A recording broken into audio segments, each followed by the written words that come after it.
할렐루야. 8월의 둘째 주일 새생명 비전교회 주일 예배에 오신 모든 분들을 주님의 이름으로 축복하고 환영합니다. 이 시간 우리 기도로 예배를 시작하도록 하겠습니다. 사랑과 은혜가 많으신 하나님 아버지 감사드립니다. 오늘도 저희들 신령과 진정으로 우리 하나님께 예배드리기 위해서 이 자리에 왔습니다. 저희들의 심령 가운데 하나님 역사하여 주셔서 우리들 안에 있는 모든 상처들, 어둠들이 떠나가게 하여 주시고 오늘 예배 중에 우리 주님을 인격적으로 만날 수 있는 그 은혜를 허락하여 주시옵소서. 오늘 말씀 가운데도 역사하여 주시옵소서. 그래서 이 말씀이 온전히 깨달아지는 그 은혜를 허락하여 주시옵소서. 예수님의 이름으로 기도드렸사옵니다. 아멘. 안녕하세요. 오늘 주일 예배 나오신 여러분들 한 분 한 분을 진심으로 축복하고 환영합니다. 저희 오늘도 좌우를 바라보시면서 서로 환영해 주셨으면 좋겠습니다. 참 잘 오셨습니다.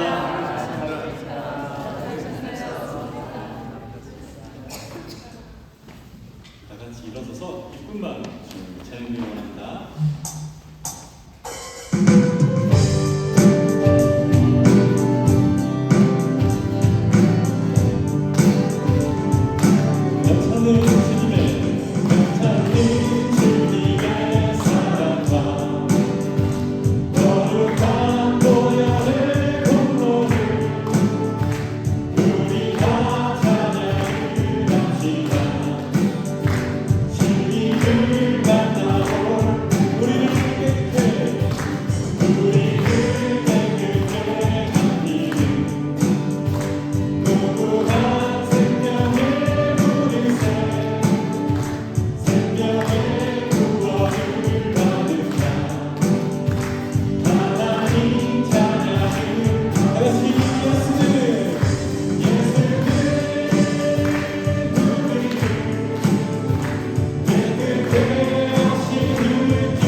하늘과 땅의 주인이신 하나님 아버지, 저희를 사랑하시고 오늘도 예배 자리로 인도해 주심에 감사드립니다. 주님은 모든 것을 가능케 하시는 전능하신 분이심을 믿습니다. 저희의 연약함과 부족함을 아시고 그 가운데서도 선한 뜻을 이루시는 주님을 찬양합니다. 세상의 시선이나 상황이 아닌 주님의 말씀을 마음에 두게 하시고 두려움보다 믿음으로 행동하게 하시옵소서. 작은 순종을 통해 주님의 크신 역사를 경험하게 하시며 모든 영광이 오직 주님께 돌려지게 하시옵소서. 우리의 생각보다 크시고 우리의 기대를 뛰어넘으시는 예수 그리스도 이름으로 기도드립니다. 아멘.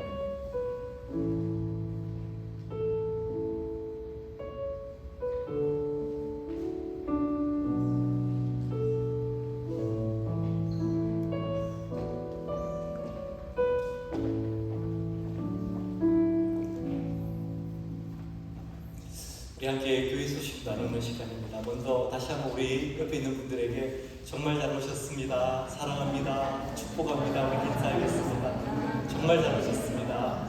사랑합니다. 정말 축복합니다. 오늘 우리 예배에 처음 참석하신 분이 계신데요. 우리 이신욱 목사님 가정입니다. 우리 김원경 사모님 그리고 예본이와 예승이 우리 환영하는 박수.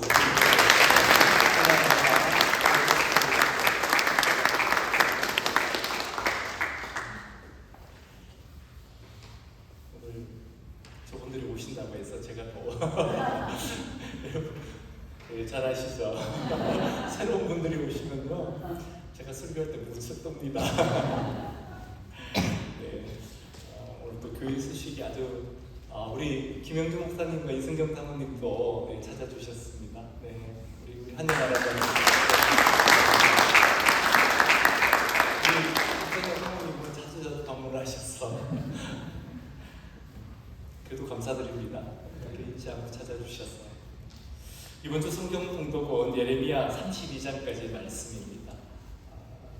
우리 성경 읽으면서 우리 하나님께서 정말 큰 은혜를 보여주시기를 기도합니다.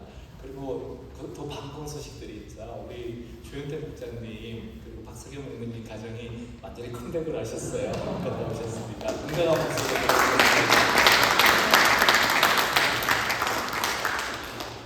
한국 무지 좋다고 하는데 정말 이분들 보니까 우리 원준이 수빈이가 그 사이에 훨씬 컸어요. 네. 그리고 얼굴도 얼마나 잘생겨지고 이뻐졌는지 네, 한국 물이 좋은가 봅니다. 우리 목련님 목사님도 마찬가지고요. 우리 다 함께 일어나셔서 찬양 올려드리고 오늘 우리 교회에 주신 말씀 행복하도록 하겠습니다.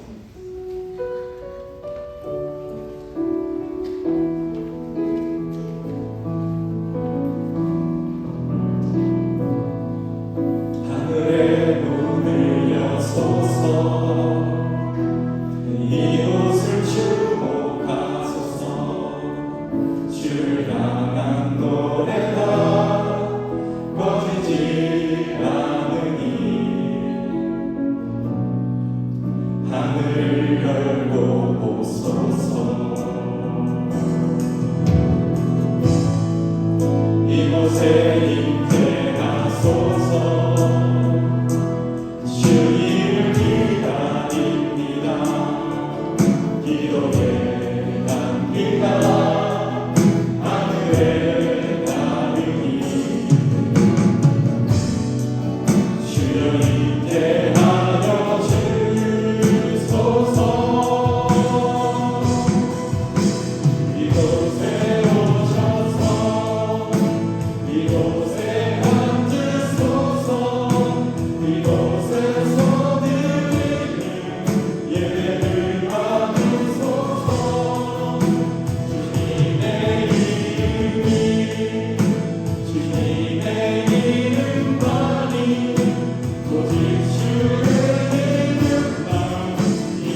38절로부터 44절 말씀입니다.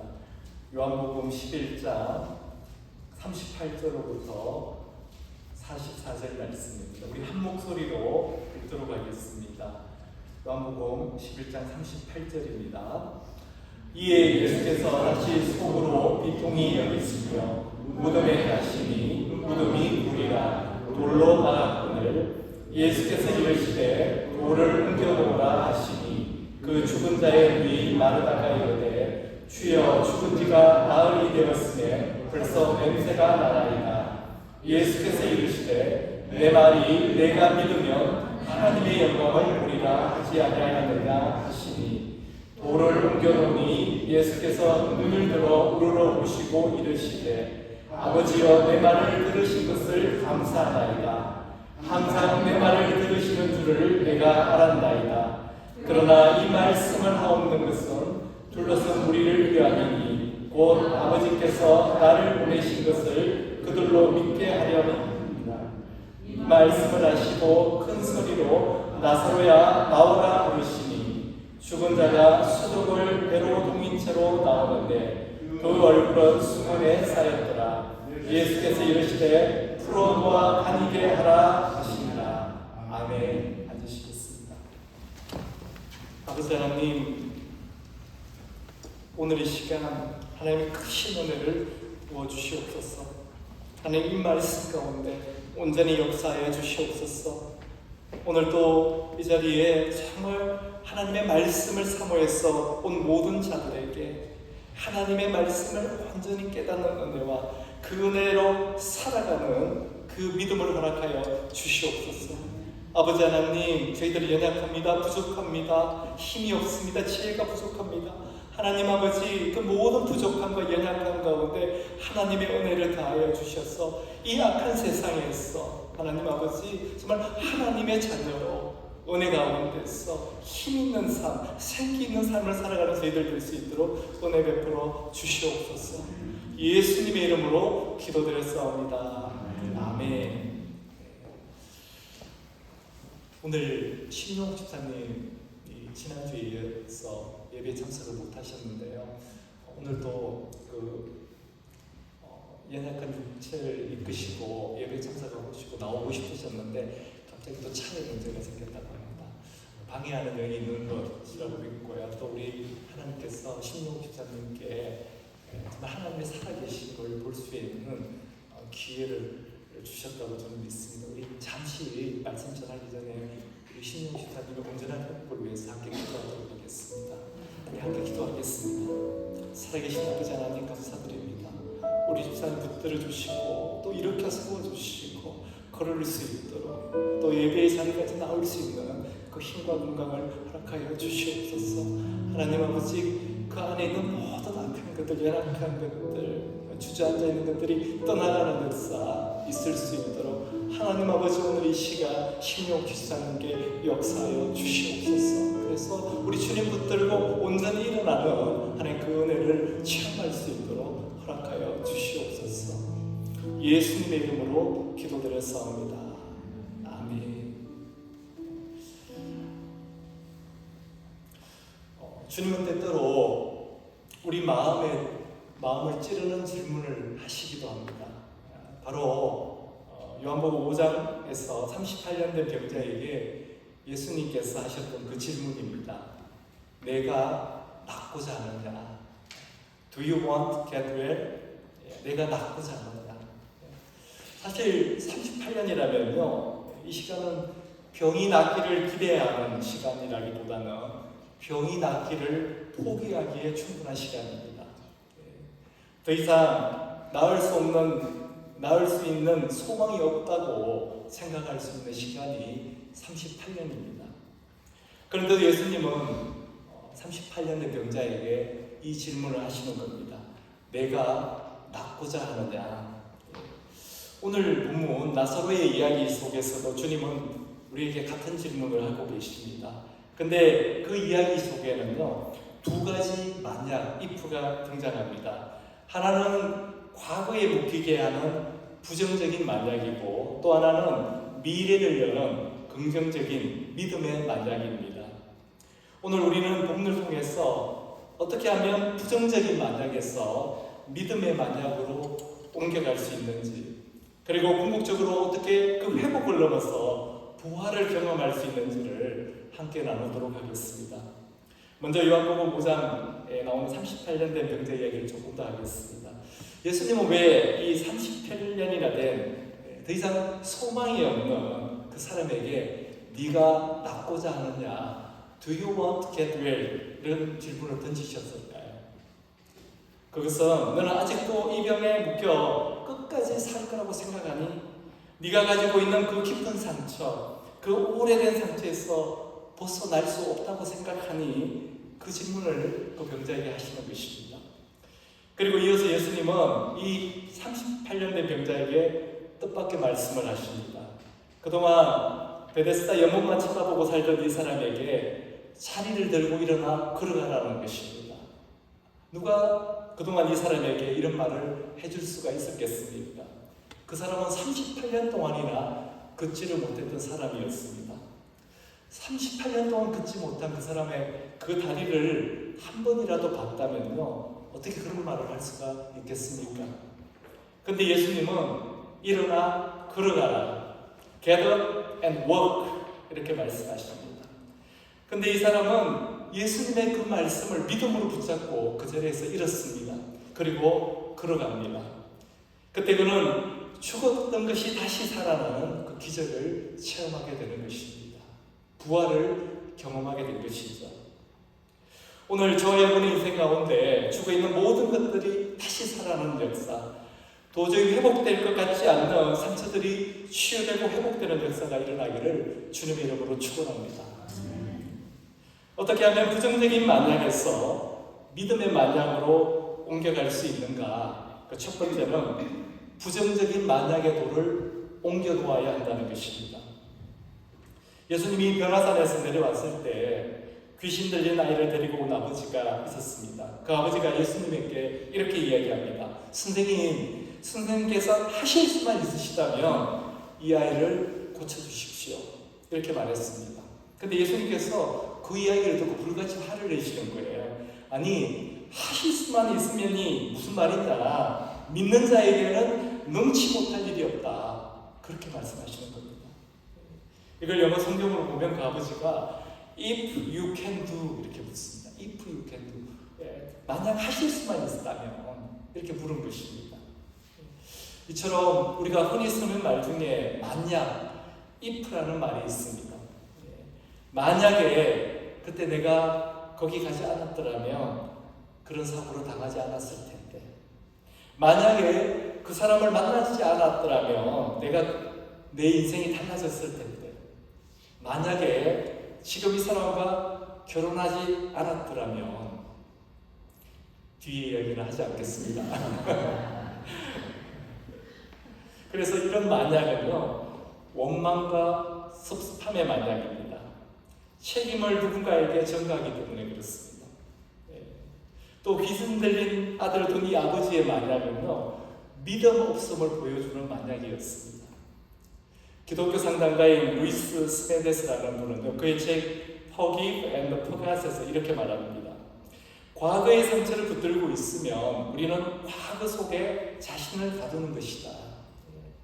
상처가 해결되지 않은 사람일수록 과거의 문제를 계속 가슴 속에 가지고 과거에 묶여서 살아가게 된다는 것입니다. 그래서 부정적인 만약은 상처가 계속 나를 지배할 수 있도록 우리의 생각과 그 상처의 고리 역할을 해서 현재의 우리의 삶을 제대로 살지 못하게 한다는 것입니다. 그래서 우리가 상처로부터 회복되었다 이렇게 말할 수 있다는 것은요, 부정적인 만약에 묶여있던 과거를 떨쳐버리고 현재의 삶을 우리가 책임감 있게 잘 감당하게 되었다는 것입니다. 오늘 본문에서도 우리는 이 부정적인 만약에 묶여있는 두 사람을 보게 됩니다. 21절 말씀 우리 함께 읽도록 하겠습니다. 마르다가 예수께 여짜오되 주께서 여기 계셨더라면 내 오라버니가 죽지 아니하였겠나이다. 여기서도 if가 나옵니다. If you had been here, 당신이 여기 계셨더라면 My brother would not have died. 내 오라버니는 죽지 않았을 겁니다. 주님이 이틀 더 유하시지 말고 바로 오셨더라면 내 오라버니는 안 죽었을 거예요. 이 말에는 마르다의 섭섭함이 묻어 있습니다. 원망하는 말투죠. 책임전가가 있습니다. 나사로가 죽은 것이 어떻게 보면 예수님 당신 때문입니다. 이렇게 이야기하는 겁니다. 또 마리아도 똑같이 이야기하죠. 이 마르다와 마리아 그리고 나사로는요, 예수님이 무척 사랑하시는 사람들이었습니다. 가족과도 같은 사람들이었어요. 그런 마르다와 마리아도 주님을 원망할 수가 있다는 것입니다. 우리도 그럴 때가 있지 않습니까? 성령 충만할 때도 있지만 믿음이 곤두박질 쳐서 완전 바닥을 칠 때가 있다는 것입니다. 어떨 때입니까? 나의 기대가 무너졌을 때입니다. 그럴 때 어떻게 회복할 수 있느냐 하는 것이 오늘 우리가 함께 나눌 이야기입니다. 나사로가 병들었다는 소식을 듣고 예수님이 베다니에 도착하셨을 때에는 이미 나사로가 죽은 지 나흘이나 지났습니다. 유대인들에게 이 나흘은 굉장히 중요한 의미가 있습니다. 나흘이라는 의미는 완전히 죽었다는 것입니다. 유대인들은 사람이 죽으면 그 영이 사흘간은 그 주위에 머문다고 생각을 했었습니다. 그래서 3일 동안은요, 죽었던 자가 다시 살아날 수도 있다고 믿었습니다. 그러나 나흘이 되었다는 것은 그럴 가능성이 전혀 없다는 것입니다. 완전히 죽었다는 것이죠. 그래도 주님은 마르다와 마리아를 데리고 나사로의 무덤으로 가십니다. 39절 말씀을 제가 읽어드리도록 하겠습니다. 예수께서 이르시되 돌을 옮겨 놓으라 하시니 그 죽은 자의 누이 마르다가 이르되 주여 죽은 지가 나흘이나 되었으매 벌써 냄새가 나나이다. 무덤 앞에 이르시더니 주님이 그 무덤을 막고 있는 돌을 옮겨 놓으라고 하시는 겁니다. 치우고 싶지 않은 죽은 지 나흘이나 된 나사로가 있는 그 무덤의 돌을 예수님이 치우라고 그렇게 명령하시는 겁니다. 근데 여러분, 우리의 모든 상처와 아픔, 그것들의 회복은요, 여기서부터 시작되는 것입니다. 우리는 어떤 아픔이 있을 때 그것을 감춰놓고 싶어 합니다.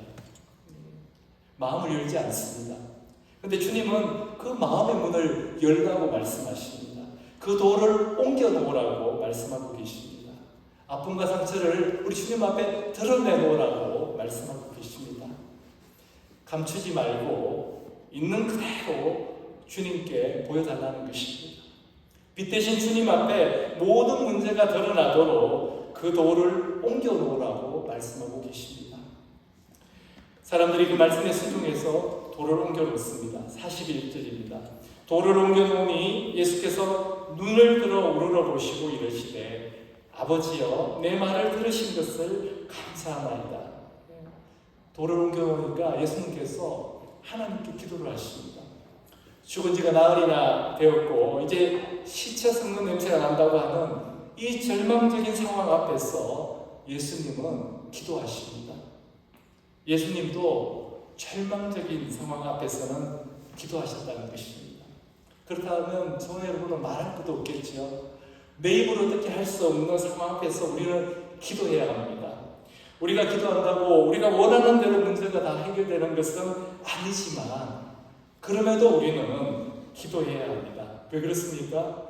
기도는 하나님의 뜻이 우리 삶에 온전히 이루어지게 하는 것이기 때문에 그렇습니다. 모든 것이 절망적인 상황에서 예수님은 먼저 하나님께 기도드렸습니다. 헬라 원문을 보면요, 예수님의 기도는 시제가 과거형입니다. 이미 이루어 주셔서 감사하다는 것입니다. 이미 이루어 주셔서 우리의 상처, 우리의 아픔을 맡고 있는 돌을 옮겨놓기 시작하면서부터 우리의 회복은 이미 시작되었다는 것입니다. 우리의 회복은 이미 온전히 이루어졌다는 것입니다. 빛 대신 주님 앞에 마음의 문을 열 때 비로소 우리 안에 있는 모든 상처와 아픔의 회복은 시작되었다는 것입니다. 어떻게 하면 부정적인 만약에서 믿음의 만약으로 옮겨갈 수 있는가? 두 번째는 부정적인 만약을 믿음의 만약으로 바꿔야 한다는 것입니다. 40절 말씀에서 주님은 우리에게 회복의 두 번째 단계에 대해서 말씀하십니다. 우리 함께 읽도록 하겠습니다. 예수께서 이르시되 내 말이 내가 믿으면 하나님의 영광을 보리라 하지 아니하였느냐 하시니. 여기도 if가 나오죠. If you believe, 네가 믿으면 하나님의 영광을 보게 될 거라고 이미 말씀하셨다는 것입니다. 예수님은. 지금까지는 과거로 돌아가게 하는 부정적인 만약이었다면, 그렇습니까 여러분? 그런 게 있었나요 하시는데 21절 다시 한번 볼까요? 마르다가 말합니다. 마르다가 예수께 여짜오되 주께서 여기 계셨더라면, 앞에서 말씀드렸죠. 이 부정적인 만약입니다. 내 오라면 네가 죽지 아니하였겠나이다. 한 구절도 보도록 하겠습니다. 32절입니다. 이번에는 마리아죠. 마리아가 예수 계신 곳에 가서 배웠고 그 발 아래 엎드려 이르되 주께서 여기 계셨더라면 내 오라버니가 죽지 아니하였겠나이다. 서로 자매 아니라고 할까 봐서 토시 하나 안 드리고 똑같이 이야기합니다. 주님께서 조금만 더 일찍 오셨더라면 우리 오빠 안 죽었을 거예요. 이 부정적인 만약을 우리 주님은 40절에 나오는 믿음의 만약으로 바꿔놓으신다는 것입니다. 어떻게 해요? 내 말을 네가 믿으면, 믿음으로 그 부정의 만약을 긍정의 만약으로 바꿔놓으신다는 것입니다. If you believe, you will see the glory of God. 절망의 상황에서도 주님의 말씀을 믿으면 하나님의 영광을 보게 될 것이라는 것입니다. 주님의 말씀에 순종하게 되면 우리를 듣고 있는 이 모든 부정적인 만약을 떨쳐버릴 수가 있다는 것입니다. 이것이 회복의 두 번째 단계라는 것입니다. 데이비드 시멘즈라고 하는 사람이 If On이라는 책을 썼습니다.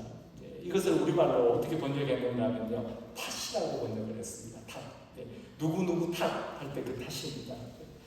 누군가를 블레임하고 있다는 거죠. 그래서 이 책의 소제목이 Moving Beyond Blame to Believe입니다.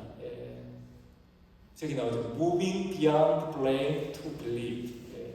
이제는 남에게 책임을 전가하고 비난하는 것을 넘어서 믿음으로 옮겨가라는 것입니다. 이분이 책을 쓰신 이유가 바로 오늘 본문인 요한복음 11장 40절 말씀 때문이라고 합니다. 상담학 교수였던 이분이요, 수많은 사람들을 상대해 보니까 상처를 가진 사람들의 마음을 이 부정적인 만약이 지배하고 있더라는 것입니다. 그러나 성경에는 놀랍게도 그 부정적인 만약만 있는 것이 아니라 믿음의 만약, 소망의 만약이 있더라는 것입니다. 우리를 자꾸 절망 속으로 끌어들이는 부정적인 만약이 있는 반면에 그 절망에서 우리를 회복시켜주는 믿음의 만약, 소망을 주는 만약이 있다는 것입니다. 그래서 나를 죽이는 만약이 있고 죽었던 나를 소생시키는 다시 살아나게 하는 만약이 있다는 것입니다.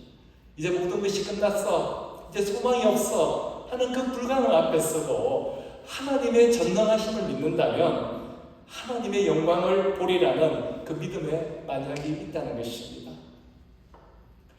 예수님은 마르다와 마리아를 데리고 무덤 앞에 섰습니다. 이제 그들이 꺼내고 싶지 않았던 그 아픔, 그 돌문을 열라고 말씀하고 계십니다. 주님은 그들이 아파하고 있는 이 현실의 문제를 직시하게 보게 하십니다. 이것이 부정적인 만약에서 믿음의 만약으로 바꾸게 하시는 회복의 두 번째 단계라는 것입니다. 그래서 우리의 삶이 회복되었다는 것은 부정적인 만약에서 믿음의 만약으로 내 생각과 마음이 옮겨가는 것입니다. 내 생각이, 내 시선이 과거에 묶여 있었는데, 그 부정적인 만약에 묶여 있었는데 이제 믿음의 눈으로 현실을 바라보게 될 수 있다는 것입니다. 우리가 믿음의 눈으로 현실을 바라보게 되면 어떤 일도 감당할 수 있는 힘이 생깁니다. 근데 그 힘은 내 안에서 나오는 것이 아니라 우리 주님께서 우리에게 부어주시는 것입니다. 내게 능력 주시는 자 안에서 내가 모든 것을 할 수 있다. 바로 그 말씀입니다. 무덤에 갇혀 있었던, 죽었던 우리의 믿음이 오늘 다시 살아나는 우리 모두에게 그 믿음의 회복이 있는 이 시간이 되기를 주님의 이름으로 축원합니다. 그리스도인 삶에서 믿음의 회복이 왜 이렇게 중요한가 하면요, 마태, 마가, 누가복음에는 12년 동안 혈류병을 앓던 여인의 이야기가 나옵니다. 이 여인은 12년 동안 모든 재산을 병 고치는데 다 후리했습니다. 그러나 아무 효과도 없었어요. 오히려 그 병이 더 심해질 뿐이었습니다. 율법에는 피를 흘리는 이 혈류병은요, 문둥병과 같이 부정한 병이라고 이야기합니다. 그래서 이 여인은 12년 동안 한 번도 성전에 못 들어가 봤다는 것입니다. 예배를 못 드려본 거죠.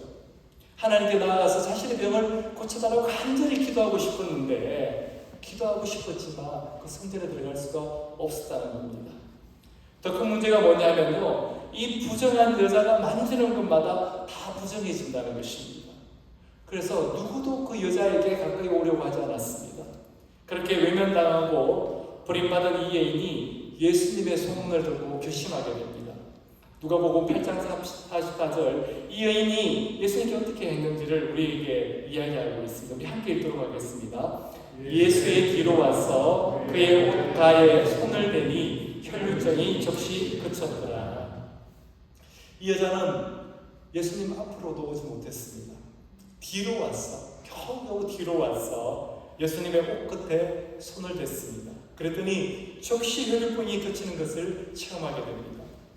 성경은요, 뒤로 갔어. 그것도 옷자락만 만졌다고, 그랬더니 혈류병이 나왔다고 말씀하고 있습니다. 그 이유가 뭐냐면 마태복음이 이렇게 쓰고 있습니다. 9장 21절입니다. 이는 제 마음에 그 겉옷만 만져도 구원을 받겠다 하니라. 이는 제 마음에, 자기 마음에, 자기가 자기한테 이야기했다는 거죠. 겉옷만 만져도 구원을 받겠다. 자기 마음에 예수님의 옷자락만 만져도 구원을 받겠다. 이것을 믿었다는 것입니다. 여기서 등장하는 것이 바로 믿음의 만약입니다. 영어로 If I only touch his garment, I will get well. 만약 저분의 옷깃만 만져도 나는 나을 거라는 그 믿음이었습니다. 이것이 바로 믿음의 만약입니다. 이 여인은 절망적인 12년의 상황 속에서도 예수님에 대해서 듣는 순간 예수님께로만 가면 내가 고침을 받을 수 있겠다는 그 믿음이 생긴 겁니다. 그래서 예수님의 옷자락을 만지러 갔던 것입니다. 여러분 한번 상상을 해보십시오. 이 여자가 만지는 것은 다 부정해진다고 믿었습니다. 사람들은. 그렇다면 이 여자가 가까이 오는 것을 알았다면요, 사람들이 이 여인을 그냥 돕겠습니까? 이 여인은 어쩌면요, 자기 생명을 걸고 예수님께로 간 것이었습니다. 그런데도 불구하고 이 여자는 끝까지 주님께로 나아갔습니다. 그리고 기어이 주님의 옷자락을 만지고 맙니다. 그런데 이 만졌다라는 동사의 헬라어 원어는요, 붙잡다라는 것입니다. 그냥 만지는 게 아니고 붙잡았다는 것입니다. 사람의 눈에는 예수님의 옷자락에 손만 댄 것이었지만 사실은 믿음으로 예수 그리스도를 붙잡은 것이었습니다. 영적인 행위를 한 것이었습니다. 그래서 예수께서도 자신에게서 능력이 나간 줄 알았다고 말씀하시는 것입니다. 그렇다면 이것이 수치스러운 일입니까? 아니면 믿음의 행위, 떳떳한 일입니까? 저와 여러분은 지금 믿음으로 이 여인과 같이 주님을 붙들고 계십니까? 믿음으로 주님을 붙잡은 여인에게 우리 주님께서 이렇게 말씀하십니다. 8장 48절입니다. 예수께서 이르시되 따라 내 믿음이 너를 구원하였으니 평안히 가라 하시더라. 내 믿음이 너를 구원했다는 말씀은요, 내 믿음이 너의 병을 고쳤다는 것입니다. 내 믿음이 너를 그 병에서 자유케 했다는 것입니다. 여러분 우리에게도 10년, 20년, 또 30년 이렇게 오래된 아픔과 상처가 있습니다. 여러분 그 상처들이, 그 오래된 상처들이 회복될 수 있다고 여러분 믿으십니까? 저를 보면서 많은 사람들이 상처라는 무덤 속에서 살고 있습니다. 여전히 거기서 못 나오고 있다는 것입니다. 그런데 우리에게 믿음이 없는 것이 아니에요. 그런데 왜 못 나오는 것입니까? 그것은 그 믿음이 작동을 못하고 있기 때문에 그렇습니다. 그 믿음이 그 상처와 아픔에 눌려서 그 무덤 안에서 죽은 자처럼 자고 있기 때문에 그렇습니다. 우리 주님은 이제 그 돌을 치우고 나오라고 우리에게 말씀하고 있습니다. 그렇다면 우리는요, 우리 주님 앞에 나아가서 믿음으로 그 돌을 치우고 우리 안에 있는 모든 것이 회복되기를 간절히 구해야 한다는 것입니다. 그렇다면 우리는 하나님의 완전하심을 믿어야만 합니다. 하나님의 완전하심을 믿는다는 것은 그동안 내가 겪은 수많은 상처들이 하나님께서 실수하신 것이 아니라는 것을 믿어야 한다는 것입니다.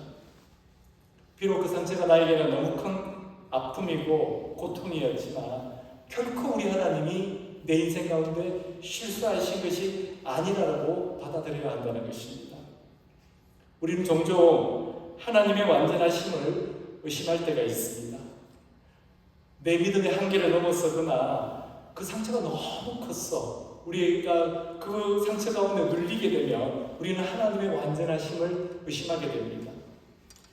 침례 요한은 예수님의 오실 길을 준비한 사람이었습니다. 근데 30대 초에 목이 잘려 죽습니다. 그러면 여러분 이런 생각 한번 해보세요. 그 침례 요한의 어머니가 얼마나 고통스러웠겠나. 여러분 성경을 보시면 다 아시겠지만요. 사람들이 모두 아이를 가질 수 없다고 하는 그 나이에 침례 요한의 어머니 엘리사벳은 침례 요한을 가지게 되었습니다. 그러니 그 아들이 30대 초에 죽은데 얼마나 마음이 아프겠습니까? 그런 아들이 주님을 위해서 최선을 다했는데 허무하게 죽어버렸어요. 엘리사벳의 마음이 얼마나 고통스러웠겠습니까? 그렇다면 침례 요한이 죽은 것이 하나님이 실수하신 것입니까? 스데반 집사님은 복음을 전하다가 돌에 맞아 죽었습니다.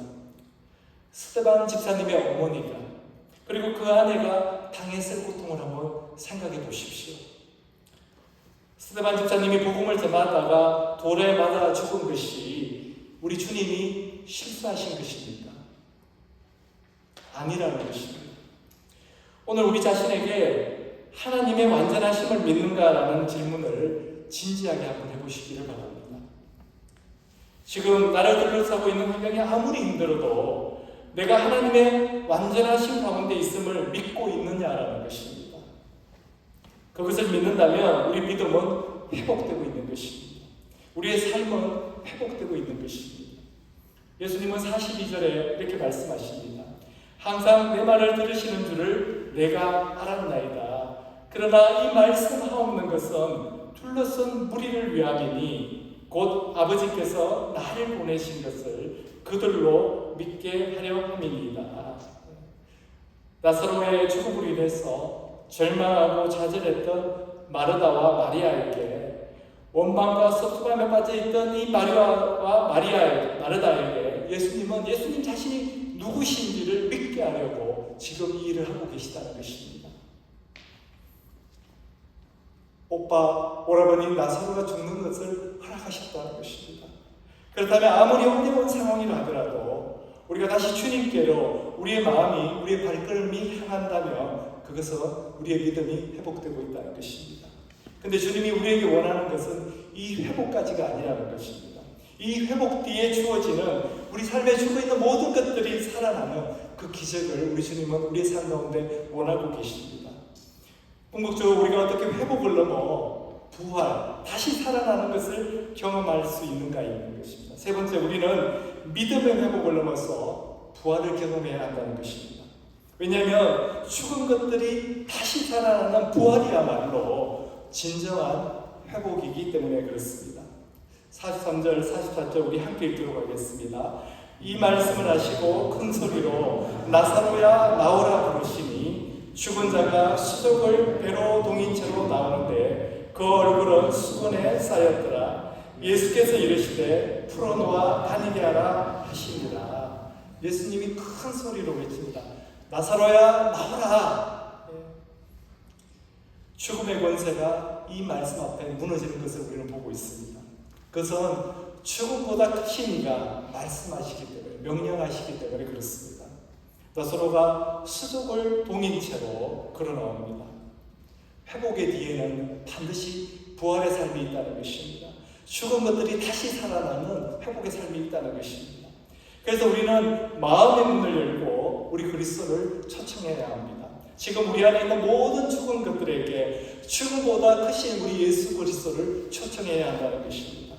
그러면 우리 주님은 나서로야 나오라고 하신 것처럼 우리 안에 있는 모든 죽은 것들에게 선포하십니다. 명령하십니다. 죽어 있는 모든 것들을 깨어나라고, 일어서라고, 나오라고 그렇게 우리에게 말씀하십니다. 창세기에 나오는 요셉의 이야기를 하면서 오늘 설교를 마치도록 하겠습니다. 많은 상처를 가졌음에도 불구하고 부정적인 만약을 한 번도 쓰지 않은 사람이 바로 이 요셉이었습니다. 요셉은 상처를 엄청나게 많이 받은 사람이 분명했습니다. 왜냐하면요, 형제들한테 버림을 받았잖아요. 형들이 자신을 노예로 팔아버렸습니다. 근데 나중에 그 형들을 다시 만나게 됩니다. 근데 절대로 보복하지 않습니다. 오히려 그 형들을 보호해주고요, 그 가족들을 돌봐줍니다. 그때 아버지 야곱이 죽기 전에 자식들을 위해서 기도를 해줍니다. 창세기 49장에서 요셉을 위해서 했던 기도가 있는데 그 중에 한 절만 제가 읽어드리도록 하겠습니다. 창세기 49장 22절입니다. 요셉은 무성한 가지 곧 생곁에 무성한 가지라 그 가지가 담을 넘었도다. 아버지 야곱은 예언적인 축복 기도와 함께 과거의 모든 것을 해석하는 기도를 하고 있습니다. 아버지 야곱이 기도해 보니까, 자식들 다 보고 기도해 보니까 요셉은 무성한 나뭇가지인데 생곁에 있는 나뭇가지라는 것입니다. 생곁에. 여러분, 이 셈은 생명의 권원을 이야기하는 것입니다. 바로 하나님 곁에 심겨진 나무라는 것입니다. 그렇기 때문에 이 가지가 자기를 무너뜨리려고 막고 있던 그런 역할을 했던 당 같은 모든 형들, 그런 모든 상황들을 넘어섰다는 것입니다. 그래서 요셉은 부정적인 만약에 묶이지 않고 살 수가 있었던 것입니다. 형들이 나를 팔지만 않았다면, 아버지가 나를 편애하지만 않았다면, 내가 보디발의 아내를 만나지만 않았다면, 내가 노예로 팔려갈 때 하나님이 막아주시기만 했다면 내가 이 고생을 안 했을 텐데, 이렇게 말할 수 있는 수많은 부정적인 만약에 묶이지 않고 그는 긍정적으로 살아갈 수가 있었던 것입니다. 10명의 형들이 바로 그를 가로막는 담이었습니다. 그런데 요셉은 그 담을 훌쩍 넘어버렸습니다. 형들이 팔레스틴 땅의 기근을 피해서 애굽으로 양식을 구하러 왔을 때 애굽의 총리였던 요셉은 그들을 처벌할 수 있는 충분한 권력을 갖고 있었습니다. 하지만 형들을 벌하지 않고 오히려 형들을 껴안고 용서하고 그들을 돌봐줍니다. 버림받은 날로부터 20년이라는 세월이 흘렀지만 그들은 그들에게 보복하지 않았습니다.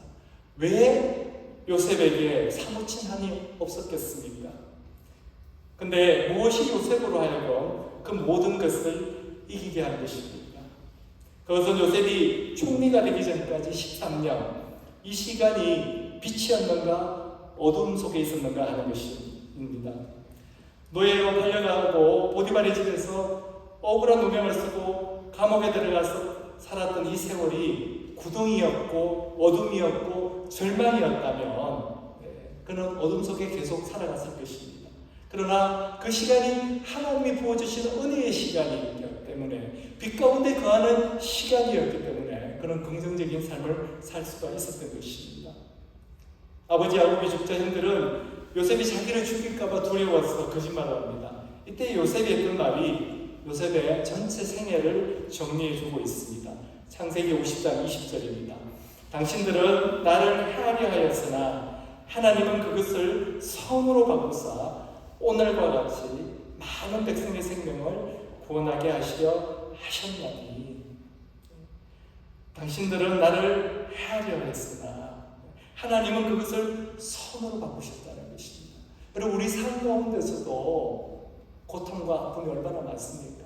근데 여러분, 그 모든 것들은 하나님이 우리 삶 가운데 허락하신 것이라는 것입니다. 우리를 더 믿음의 사람으로 강하게 만드시려고 우리 하나님께서 우리에게 허락하신 일이라는 것입니다. 하나님의 빛 가운데 걸어갈 수 있도록 허락하신 것이라는 것입니다. 요셉이 그랬던 것처럼 우리 인생이 생곁에 심어지는 인생이 되어야 하는 것입니다. 내 삶을 통해서 일하시는 하나님의 완전하심을 믿고 살아갈 수 있는 우리 모두가 되기를 주님의 이름으로 축원합니다. 무덤 속에 그 나흘이 길게 느껴지더라도, 아니 나흘이 아니라 그 사흘, 아니 그 이상이 지속된다 하더라도 카이로스, 우리는 하나님의 때를 믿어야 된다는 것입니다. 그러면 주님께서 나사로야 나오너라 하시는 것처럼 우리의 모든 죽어 있는 문제들이 다시 살아나는 기적을 우리에게 허락하실 것입니다. 회복을 넘어 부활을 경험하는 저와 여러분이 되기를 주님의 이름으로 축원합니다. 기도하겠습니다. 아버지 하나님 감사드립니다. 회복을 넘어 부활의 삶을 사는 저희들 될 수 있도록 은혜를 베풀어 주시옵소서. 아버지 하나님 지금 이 시간 역사하여 주셔서 우리 가운데 있는 모든 죽어 있는 것들이 다시 살아나는 역사, 주저앉아 있는 것들이 다시 일어나는 역사를 허락하여 주시옵소서. 예수님의 이름으로 기도드렸사옵니다. 아멘. 우리 함께 말씀을 생각하면서 이 찬양 함께 올려드리기 원합니다.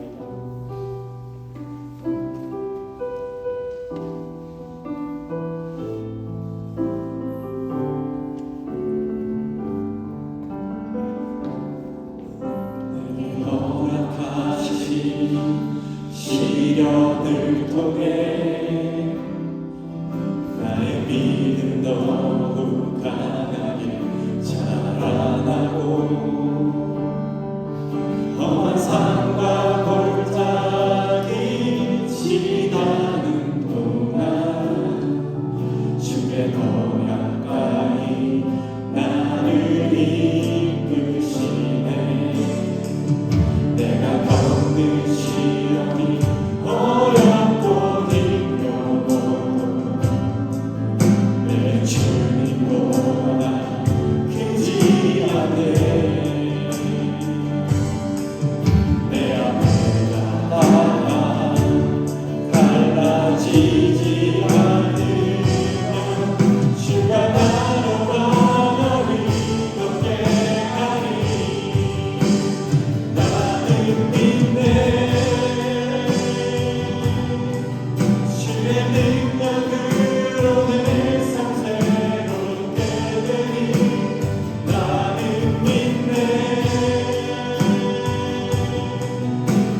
우리의 발걸음이 정말 믿음의 발걸음이 될 수 있도록 인도하여 주시옵소서.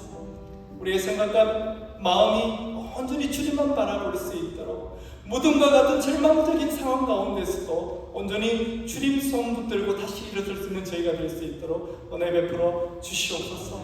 하나님 아버지, 기쁨의 마음으로 자원하는 마음으로 물질을 드리는 손길마다 축복하여 주시고 그 산 가운데 그 일터 가운데 은혜를 허락하여 주시옵소서. 무너진 육신을 일으켜 세워 주시옵소서. 이 모든 말씀 살아계신 예수 그리스도 이름으로 기도드렸사옵니다. 아멘. 우리 다 함께 일어나셔서 서로에게 사랑하는 마음으로 고면해드리고 우리 배송 부르고 축도로 예배 마치도록 하겠습니다. 우리 데살로니가전서 5장 13절에서 18절 말씀 우리 서로에게 고면하도록 하겠습니다. 여러분은 서로 화목하게 지내십시오. 형제자매 여러분은 여러분에게 권면합니다. 무질서하게 사는 사람들을 훈계하고 마음이 약한 사람을 격려하고 힘이 없는 사람을 도와주고 모든 사람에게 오래 참으십시오. 아무도 악으로 악을 갚지 말고 도리어 서로에게 모든 사람에게 항상 좋은 일을 하려고 애쓰십시오. 항상 기뻐하십시오. 끊임없이 기도하십시오. 모든 일에 감사하십시오. 이것이 그리스도 예수 안에서 여러분에게 말하시는 하나님의 뜻입니다. 아멘.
지금은 우리 예수 그리스도의 크신 은혜와 하나님 아버지의 놀라운 신사랑과 성령의 교통하심, 인도하심, 보호하심이 오늘 무덤과 같은 절망적인 상황 가운데서도 부정적인 만나를 붙들지 않고 긍정적인 만나를 붙들므로 인해서 믿음과 소망의 만나를 붙들므로 인해서 다시 일어설 수 있는 회복의 길을 걸어가겠다고 하고 결단하는 오늘 이 자리에 있는 모든 성도들 머리 위에 그리고 그 일터 위에 지금부터 영원토록 함께 하시기를 주님의 이름으로 축원하옵나이다.